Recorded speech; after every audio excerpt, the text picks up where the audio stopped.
हाँ नहीं बेटा, अभी तो तुमने आगे भी बहुत कुछ करना, बहुत कुछ हासिल करना। जाओ जाके रेस्ट करो।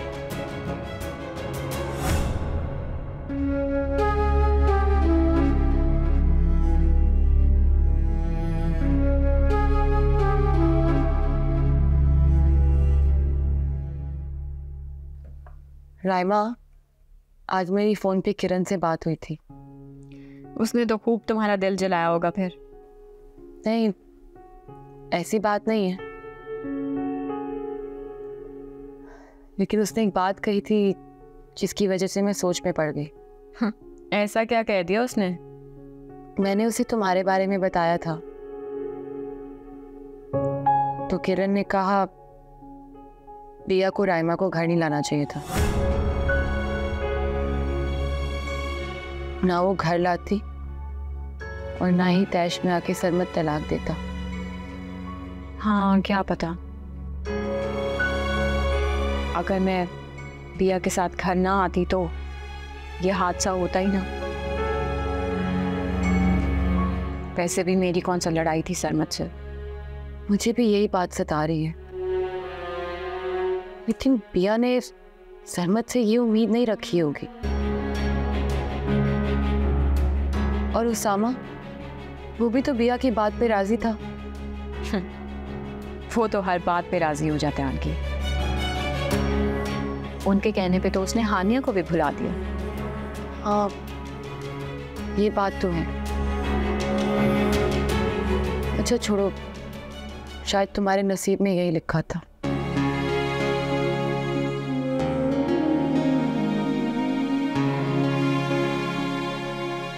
टीना,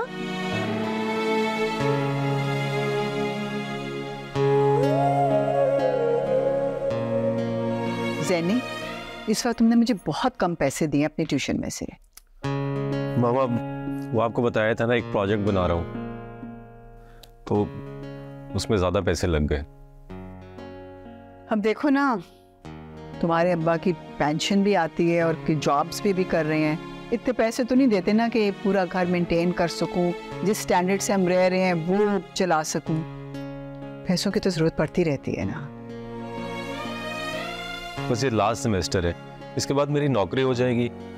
हाँ, फिर तो मेरा बेटा माशाल्लाह खूब तरक्की करेगा। हाँ मामा, जब भाई की जॉब लग जाएगी ना तो फिर हम इनकी कहीं ना कहीं मंगनी कर देंगे। हाँ, फिर मैं तो मंगनी बहुत देखभाल के करूंगी, छान पटक के करूंगी लड़की को। मैं तो चाहती हूँ कि कोई लड़की हो ना मेरे जैसी पढ़ी लिखी हो और किसी ऊंचे घराने की हो। अच्छे घराने से या ऊंचे घराने से? दोनों बातों का ध्यान रखूंगी। देखें जी, अगर आज मैं अपने वन सन की शादी, मामा ओनली सन। हाँ तो यही तो कहा है मैंने, यही कहा है ना। देखें, मेरी तरह की पढ़ी लिखी लड़की और ऊंचे घराने की हो। अब जो गलती मेरी अम्मा ने की थी, खानदान में शादी कर दी, जैसा मेका वैसा ही ससुराल। बेगम, वैसे मुझे तुम्हारी बातों से लालच की बू आ रही है। आप जो मर्जी स्पेल करें। देखिए, मेरा एक बेटा है, इसके लिए मैं देखभाल की शादी करूंगी। लड़की अगर मेरी तरह की पढ़ी लिखी हुई तो अच्छी जगह जॉब करेगी, मेरे बेटे का साथ देगी, इसका बाजू बनेगी। अब आजकल के जमाने में आप देखें ना कि 100 किस्म की, 100 किस्म की प्रॉब्लम्स होती हैं दुनिया में। वो भी कमा रही होगी, ये भी कमा रहा होगा, तो मिलकर उसका मुकाबला कर सकेंगे, एक मजबूत घराना बना सकेंगे। अरे कल को मेरे बेटे को कोई परेशानी तो नहीं होगी ना। होल्ड होल्ड होल्ड, कोई मेरी मर्जी भी पूछेगा या अपने बेटे पे भरोसा नहीं है?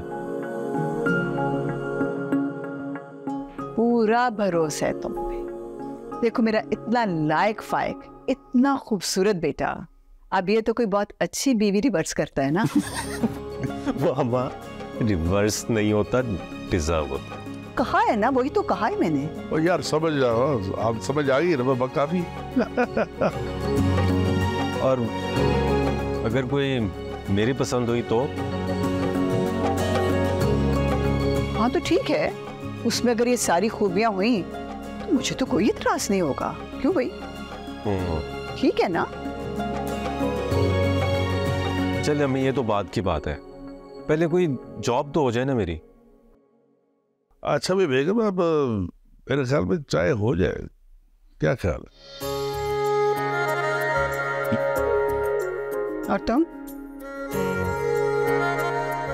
कॉफी। एक चाय और एक कॉफी। चलो फिर मेरे लिए भी कॉफी ले आओ। चलो ये ठीक। जो मेरे बेटे की पसंद वही मेरी। हाँ, चलो आओ।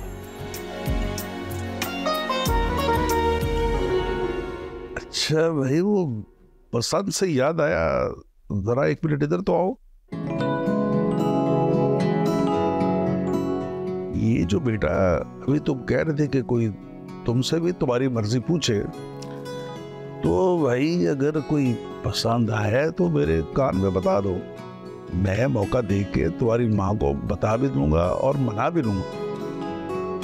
पापा कोई अभी पसंद तो नहीं है, लेकिन जैसे कोई पसंद आ गई ना, सबसे पहले आपको बताऊंगा, प्रॉमिस।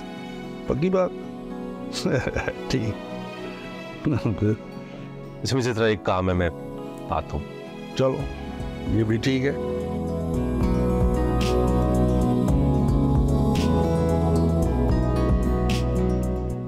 वैसे मुझे तो दाल में कुछ काला लगता है। मेरी जिंदगी की सबसे बड़ी ख्वाहिश हो तुम। मैं सोच रहा था कि अपनी मिसेस को शॉपिंग करवा दूं। क्या वाकई? ऑफ कोर्स यार, इसमें इतनी हैरत की कौन सी बात। कल मैं आऊंगा तुम्हारे पास, हम लोग शॉपिंग पर जाएंगे, फिर वहां से हम दोनों इकट्ठे डिनर भी करेंगे। हाँ ठीक है, इसी बहाने निकाह की भी सेलिब्रेशन हो जाएगी। हाँ ठीक कह रही हो तुम, मगर सिर्फ मैं और तुम। हाँ, मैं भी नहीं चाहती अब कि हम तुम के दरमियान और कोई शामिल हो। हाँ मैं भी यही चाहता हूँ। चलो अभी मैं फोन रखता हूँ, क्योंकि मुझे अभी जाना है। हाँ ठीक है, अल्लाह हाफिज, अपना ख्याल रखना। और हाँ कर, मैं तुम्हारे फेवरेट कलर के सूट में रेडी रहूंगी। टाइम से आ जाना। That's like a good wife। मैं इंतजार करूंगा। अल्लाह हाफिज।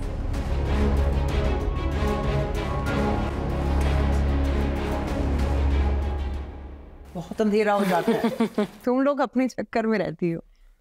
अस्सलाम वालेकुम भैया। वालेकुम अस्सलाम। सामा इतनी देर से कमरे में थे? कुछ नहीं भैया, वो आंख लग गई थी। भाई तुम लोगों को मुझे कुछ बताना था। दरअसल मैं ऑफिस के काम से 15 दिन के लिए दुबई जा रही हूँ। बिया, इस तरह अचानक क्यों? दरअसल मुझे काम निपटाना ही था, लेकिन एक ट्रेनिंग सेशन बीच में आ गया, बहुत ज़रूरी था, मिस नहीं कर सकती थी। भैया मैं आपको बहुत मिस करूंगी।